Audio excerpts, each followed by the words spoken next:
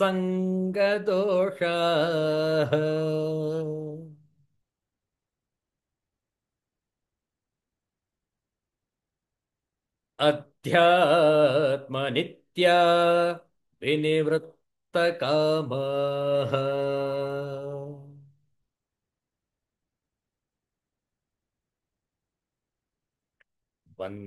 ದ್ವಂದ್ವೈರ್ವಿಮುಕ್ತಾ ಸುಖ ದುಃಖ ಸಂಜ್ಞೈಃ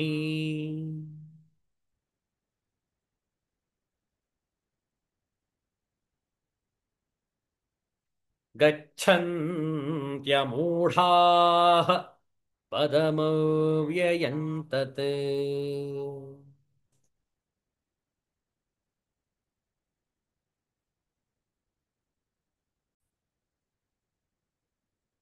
ನ ತದ್ಭಾಸಯತ ಸೂರ್ಯಃ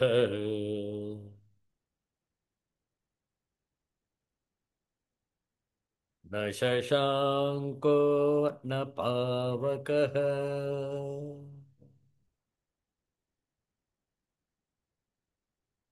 ಯದ್ಗತ್ವಾ ನ ನಿವರ್ತಂತೆ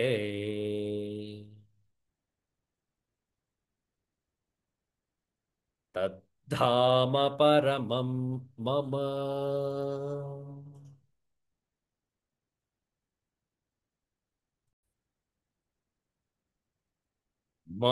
ಮಮೈವಾಂಶೋ ಜೀವಲೋಕೆ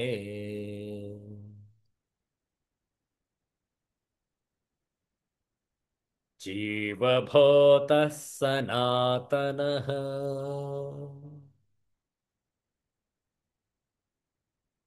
ಮನಃ ಷಷ್ಠಾನೀಂದ್ರಿಯಾಣಿ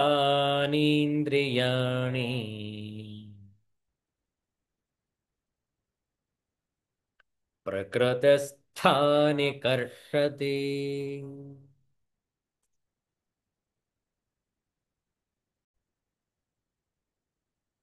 ಶರೀರಂ ಯದವಾಪ್ನೋತಿ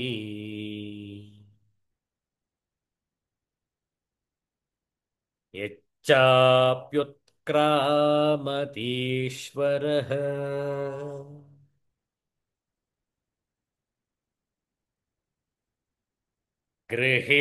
ಗೃಹೀತ್ವೈತಾನಿ ಸಂಯಾತಿ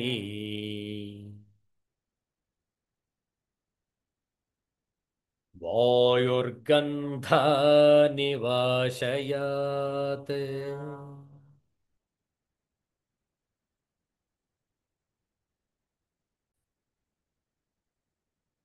ಓಂ ಶಾಂತಿ ಶಾಂತಿ ಶಾಂತಿ ಹರಿಃ ಓಂ ಶ್ರೀ ಗುರುಭ್ಯೋ ನಮಃ ಹರಿಃ ಓಂ.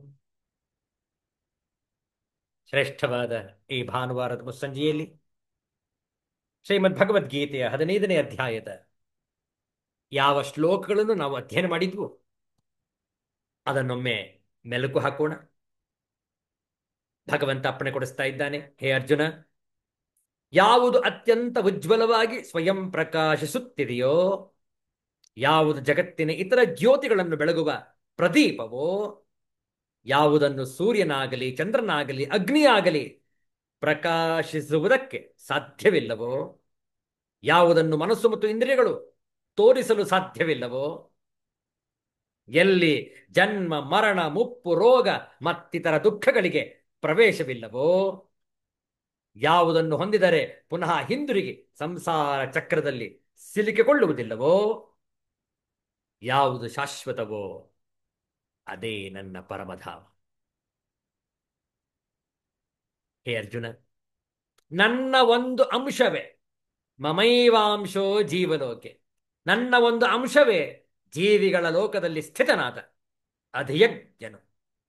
ಶರೀರದಲ್ಲಿ ಸ್ಥಿತನಾದ ಜೀವಾತ್ಮನು, ದೇಹೇಂದ್ರಿಯ ಸಂಘಾತಗಳಿಗೆ ಒಡೆಯನಾದ ಜೀವಾತ್ಮನು ಒಂದು ಶರೀರದಿಂದ ಮತ್ತೊಂದಕ್ಕೆ ಪಯಣಿಸುವಾಗ ತಾನು ತ್ಯಾಗ ಮಾಡಿದ ಶರೀರದಿಂದ ಸೂಕ್ಷ್ಮ ರೂಪದಲ್ಲಿರುವ ಮನಸ್ಸು ಮತ್ತು 5 ಸೂಕ್ಷ್ಮ ಜ್ಞಾನೇಂದ್ರಿಯಗಳಿಂದ ಕೂಡಿದ ಸೂಕ್ಷ್ಮ ಶರೀರವನ್ನು ಗ್ರಹಿಸಿ ತನ್ನ ಜೊತೆಯಲ್ಲಿ ಒಯ್ದು ಪರಿಮಳವಿರುವ ವಸ್ತುಗಳಿಂದ ಸೂಕ್ಷ್ಮವಾದ ವಾಸನೆಯನ್ನು ಗಾಳಿಯು ಗ್ರಹಿಸಿ ಕೊಂಡೊಯ್ಯುವಂತೆ ಒಯ್ದು ಅವುಗಳ ಸಹಿತ ತಾನು ಪಡೆಯುವ ಹೊಸ ಶರೀರವನ್ನು ಪ್ರವೇಶಿಸುತ್ತಾನೆ.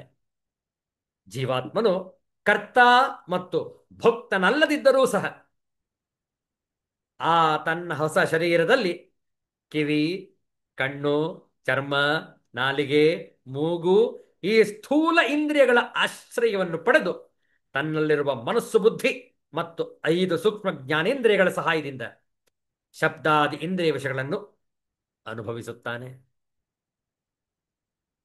ಇಲ್ಲಿಯವರೆಗೆ ಇಷ್ಟು ವಿಚಾರವನ್ನು ಮಾಡಿದ್ದೇನೆ. ಮುಂದೆ ನೋಡುವ 9ನೆಯ ಶ್ಲೋಕ ಹಾಗೂ ಅದರ ಶಾಂಕರ ಭಾಷ್ಯ.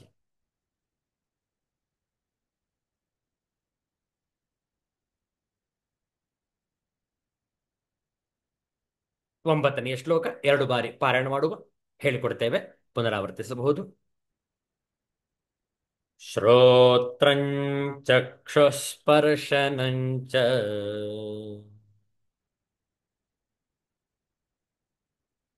ರಸನಂ ಘ್ರಾಣಮೇವ ಚ ಅಧಿಷ್ಠಾಯ ಮನಶ್ಚಾಯಂ ವಿಷಯಾನುಪಸೇವತೆ.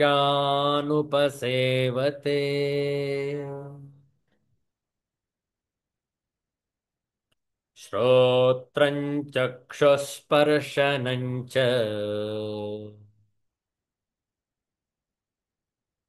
ರಸನಂ ಘ್ರಾಣಮೇವ ಚ ಅಧಿಷ್ಠಾಯ ಮನಶ್ಚಾಯಂ ವಿಷಯಾನುಪಸೇವತೆ.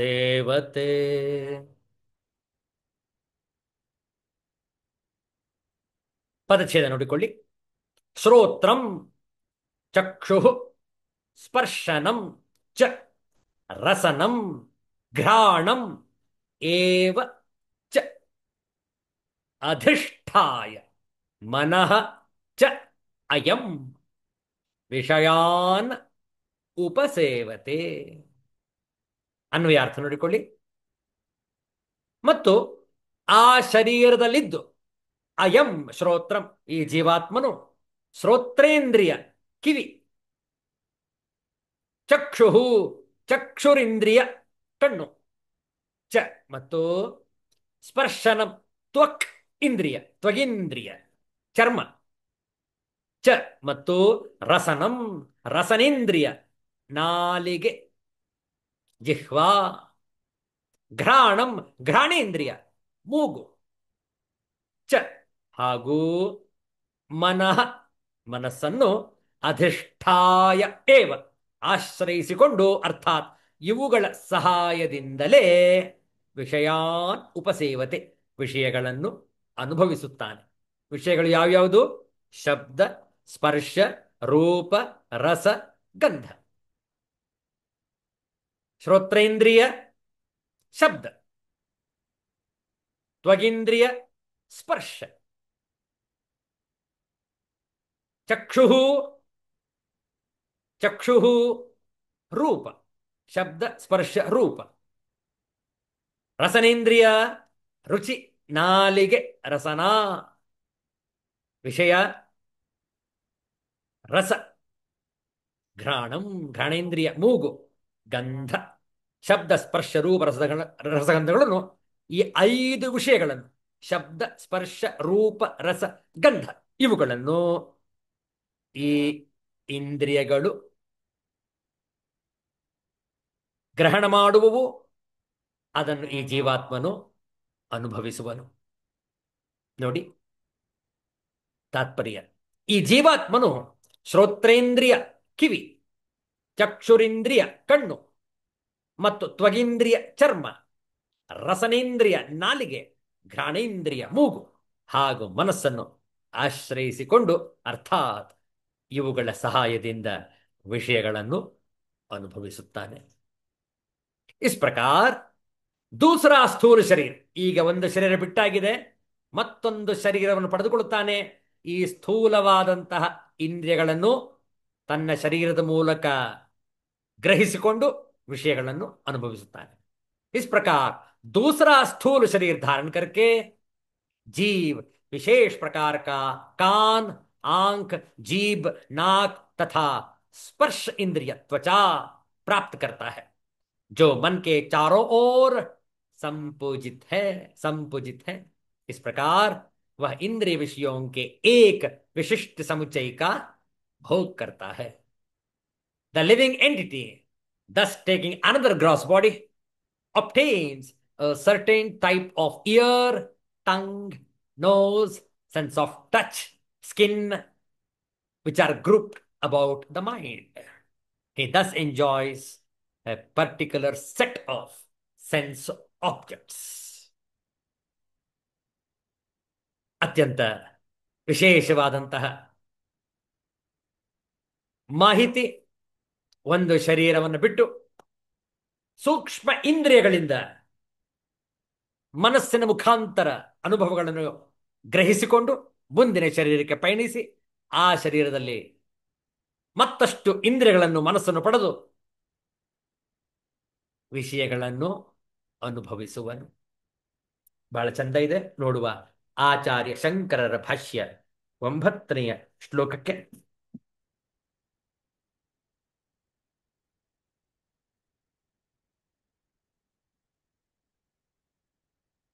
ಕಾನಿ ಪುನಸ್ತಾನಿ ಇತಿ. ಆ ಇಂದ್ರಿಯ, ಆ 6 ಇಂದ್ರಿಯಗಳಾದರೂ ಯಾವುವು? 6 ಇಂದ್ರಿಯಗಳು ಅಂದ್ರೇನು? 5 ಸೂಕ್ಷ್ಮ ಜ್ಞಾನೇಂದ್ರಿಯಗಳು ಮತ್ತು ಮನಸ್ಸು. ಆ 6 ಇಂದ್ರಿಯಗಳಾದರೂ ಯಾವುವು ಎಂದರೆ ಶ್ರೋತ್ರ, ಚಕ್ಷಸ್ಸು, ಸ್ಪರ್ಶನ, ರಸನೆ, ಘ್ರಾಣ ಮತ್ತು ಮನಸ್ಸು. ಇವುಗಳಲ್ಲಿದ್ದುಕೊಂಡು ಇವನು ವಿಷಯಗಳನ್ನು ಉಪಸೇವನೆ ಮಾಡುವನು, ಉಪಸೇವಿಸುತ್ತಾನೆ, ಅನುಭವಿಸುತ್ತಾನೆ. ಉಪಸೇವತೆ. ಶ್ರೋತ್ರಂ ಚಕ್ಷು ಸ್ಪರ್ಶನಂಚ ತ್ವಗಿಂದ್ರಿಯಂ ರಸನಂ ಘ್ರಾಣಮೇವ ಚ ಮನಶ್ಚ ಷಷ್ಠಂ ಪ್ರತ್ಯೇಕಂ ಇಂದ್ರಿಯೇಣ ಸಹ ಅಧಿಷ್ಠಾಯ ದೇಹಸ್ಥಃ ವಿಷಯಾನ್ ಶಬ್ದಾದೀನ್ ಉಪಸೇವತೆ. ಶ್ರೋತ್ರೇಂದ್ರಿಯ, ಚಕ್ಷುರಿಂದ್ರಿಯ, ಸ್ಪರ್ಶೇಂದ್ರಿಯ ಎಂದರೆ ತ್ವಗಿಂದ್ರಿಯ, ರಸನೇಂದ್ರಿಯ, ಘ್ರಾಣೇಂದ್ರಿಯ. ಈ ರೀತಿಯಲ್ಲಿ ಒಂದೊಂದು ಇಂದ್ರಿಯವನ್ನು 6ನೆಯದಾದ ಮುಖ್ಯದ್ವಾರ ಮನಸ್ಸನ್ನು ಆಶ್ರಯಿಸಿಕೊಂಡು ಇವನು ದೇಹದಲ್ಲಿದ್ದುಕೊಂಡು ಶಬ್ದವೇ ಮುಂತಾದ ವಿಷಯಗಳನ್ನು ಉಪಸೇವಿಸುತ್ತಿರುತ್ತಾನೆ. ಇಂದ್ರಿಯಗಳ ಮೂಲಕವಾಗಿ ಭೋಕ್ತನೇ ಹೊರತು ಸ್ವರೂಪದಿಂದ ಭೋಕ್ತನಲ್ಲ. ದೇಹದಲ್ಲಿ ಇರುವುದೆಂದರೆ ತಾನು ದೇಹಿ ಎಂಬ ಅಭಿಮಾನವನ್ನು ತಳೆದಿರುವುದೇ ದೇಹಿ ಎಂದು ಹೇಳಲಿಕ್ಕೆ ಕಾರಣ. ವಿಚಾರ ಮಾಡಿ. ಇಂದ್ರಿಯಗಳನ್ನು ಉಪಯೋಗಿಸಿಕೊಂಡು ವಿಷಯಗಳನ್ನು ಉಪಭೋಗಿಸುವಾಗ ಎಷ್ಟು ಜಾಗರೂಕರಾಗಿರಬೇಕು ನಾವು. ಭಗವಂತನ ಆರಾಧನೆಗೆ ಇದನ್ನು ಮೀಸಲಾಗಿ ಇಡಬೇಕು. ಇಲ್ಲದಿದ್ದರೆ ಗಂಡಾಂತರ ತಪ್ಪಿದ್ದಲ್ಲ, ಕಷ್ಟಗಳು ಕಟ್ಟಿಟ್ಟ ಬುತ್ತಿ. ಯಾವನು ಇಂದ್ರಿಯಗಳನ್ನು ದುರುಪಯೋಗಪಡಿಸಿಕೊಳ್ಳುವನೋ ಅನಾರೋಗ್ಯಕ್ಕೆ ಈಡಾಗಿ ಅನೇಕ ಬವಣೆಗಳನ್ನು ತಾನು ಎದುರಿಸುವನು. ಆದ್ದರಿಂದ ನಾವು ವಿಶೇಷವಾಗಿ ಜಾಗರೂಕರಾಗಿರಬೇಕು ಈ ಇಂದ್ರಿಯಗಳನ್ನು ನಾವು ಬಳಸಿಕೊಳ್ಳುವಾಗ. ಬಹಳ ಸುಂದರವಾದಂತಹ ವಿಚಾರ ಇದೆ ನೋಡಿ. ಬದುಕಿನ ಮರ್ಮವನ್ನು ತಿಳಿಸ್ತಾರೆ ಸನ್ಮಾನ್ಯ ಶ್ರೀ ಗುಂಡಪ್ಪನವರು ಈ ಮುಕ್ತಕದಲ್ಲಿ.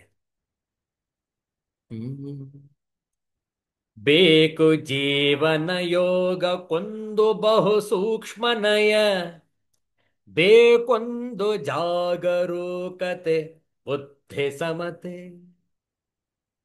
ತಾಕನೊಂದನು ಯೋಗಿ ನೂಕನೊಂದನು ಜಗದಿ, ಏಕಾಕಿ ಸಹವಾಸಿ ಮಂಕುತಿಮ್ಮ.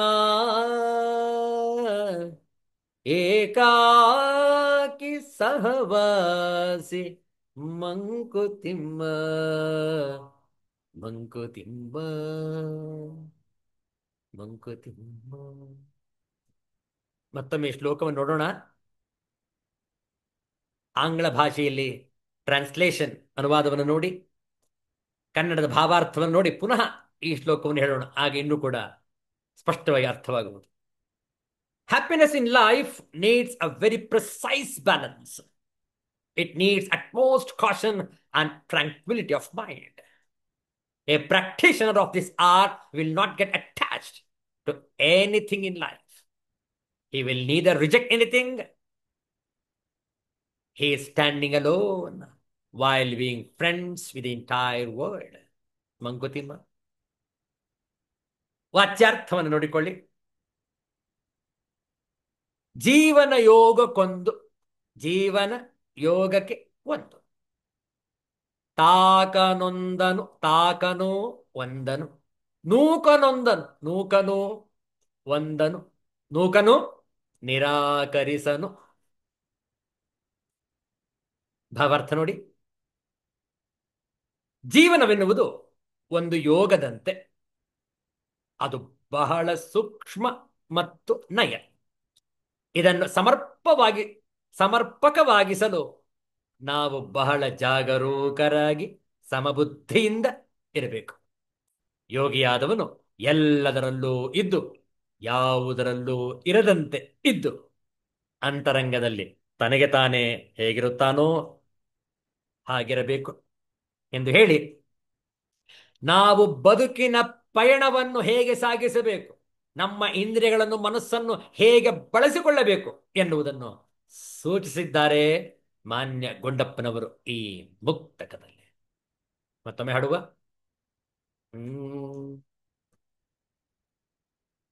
ಬೇಕು ಜೀವನ ಯೋಗ ಕೊಂದು ಬಹು ಸೂಕ್ಷ್ಮ ನಯ, ಬೇಕೊಂದು ಜಾಗರೂಕತೆ ಬುದ್ಧಿ ಸಮತೆ. ತಾಕನೊಂದನು ಯೋಗಿ ನೂಕನೊಂದನು ಜಗದಿ, ಏಕಾಕಿ ಸಹವಾಸಿ ಮಂಕುತಿಮ್ಮ, ಮಂಕುತಿಮ್ಮ.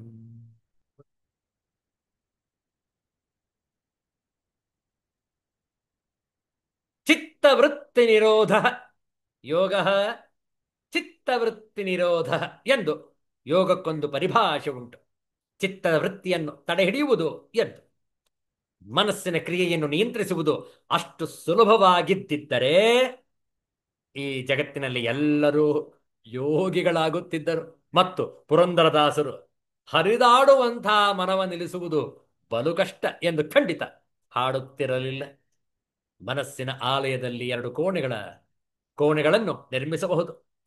ಆದರೆ ಹೊರಕೋಣೆಯಲ್ಲಿ ನಾವಾಡುವ ಲೋಕದ ಆಟದ ವಿಚಾರಗಳನ್ನು ಒಳಕೋಣೆಯ ಪ್ರಶಾಂತ ವಾತಾವರಣಕ್ಕೆ ನುಗ್ಗದಂತೆ ನೋಡಿಕೊಳ್ಳುವುದೇ ಸಾಹಸದ ಕೆಲಸ. ಹಾಗೆ ನೋಡಿಕೊಳ್ಳಲಾಗುವುದೇ ಯೋಗ ಸಾಧನೆ. ಹಾಗೆ ಮಾಡಬೇಕಾದರೆ ಶ್ರೀಮದ್ ಭಗವದ್ಗೀತೆಯಲ್ಲಿ ಒಂದು ಸೂತ್ರವನ್ನು ಕೊಡುತ್ತಾನೆ ಭಗವಂತ.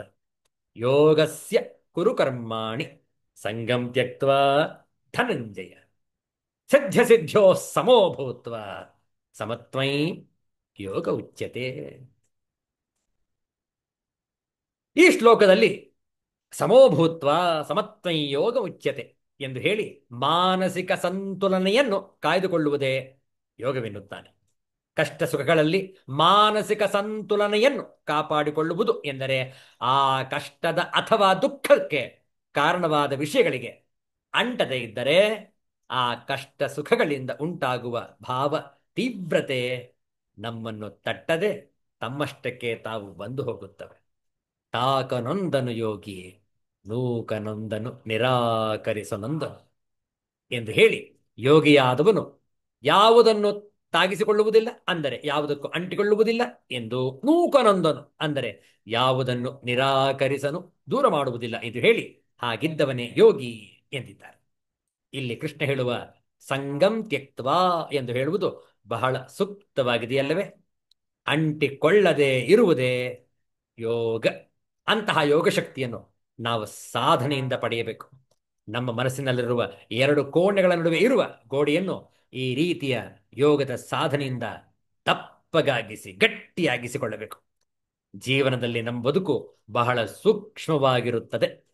ಒಂದು ತಪ್ಪು ಹೆಜ್ಜೆ ಇಟ್ಟರೂ ಅನಾಹುತವಾಗುವ ಸಂಭವವಿರುತ್ತದೆ. ಹಾಗಾಗಿ ಜಾಗರೂಕರಾಗಿರಬೇಕು. ಮನಸ್ಸನ್ನು ಸಂತುಲನೆಯಲ್ಲಿಟ್ಟುಕೊಳ್ಳಬೇಕು. ಇದ್ದರೂ ಇಲ್ಲದಂತೆ, ಇಲ್ಲದಿದ್ದರೂ ಇದ್ದಂತೆ ಭಾವಿಸುತ್ತಾ ಪದ್ಮ ಪತ್ನಮಿವಾಂಭಸಿ ಎಂದು ಶ್ರೀಕೃಷ್ಣ ಹೇಳುವಂತೆ ತಾವರೆಯ ಎಲೆಯ ಮೇಲಿನ ನೀರ ಹನಿಯಂತೆ ಇರಬೇಕು. ಹಾಗಿದ್ದರೆ ನಾವು ಸಹ ಯಾವುದಕ್ಕೂ ತಾಕದಂತೆಯೂ ಯಾವುದನ್ನು ನೂಕದಂತೆಯೂ ಇರಬಹುದು.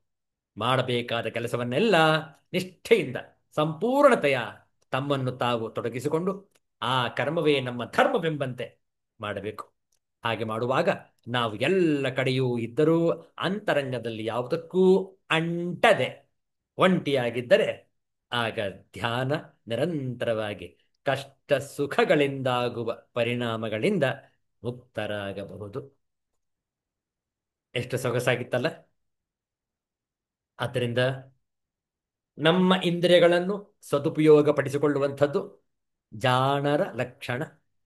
ಅಂತಹ ಬುದ್ಧಿವಂತರ ಸಾಲಿಗೆ ನಾವು ಸೇರಿ ಗುರುಗಳ ಕೃಪಾ ಕಟಾಕ್ಷದಿಂದ ಈ ಒಂದು ಸಾಧನೆಯ ಮಾರ್ಗದಲ್ಲಿ ತತ್ಪರರಾಗಿದ್ದುಕೊಂಡು ಉತ್ತಮ ಪುರುಷನಾಗುವ ಅರ್ಹತೆಯನ್ನು ಗಳಿಸಿಕೊಳ್ಳಬೇಕು. ಬದುಕನ್ನು ಸಾರ್ಥಕಪಡಿಸಿಕೊಳ್ಳಬೇಕು. ಒಳ್ಳೆಯದು. ಉಳಿದ ವಿಚಾರಗಳನ್ನು ಮುಂದಿನ ವಾರ ಮುಂದುವರಿಸೋಣ. ಶಾಂತಿ ಮಂತ್ರ. ಓಂ ಸರ್ವೇ ಭವಂತು ಸುಖಿನಃ, ಸರ್ವೇ ಸಂತು ನಿರಾಮಯಾಃ, ಸರ್ವೇ ಭದ್ರಾಣಿ ಪಶ್ಯಂತು, ಮಾ ಕಶ್ಚಿತ್ ದುಃಖಭಾಗ್ ಭವೇತ್. ಓಂ ಶಾಂತಿ ಶಾಂತಿ ಶಾಂತಿ. ಹರಿ ಓಂ.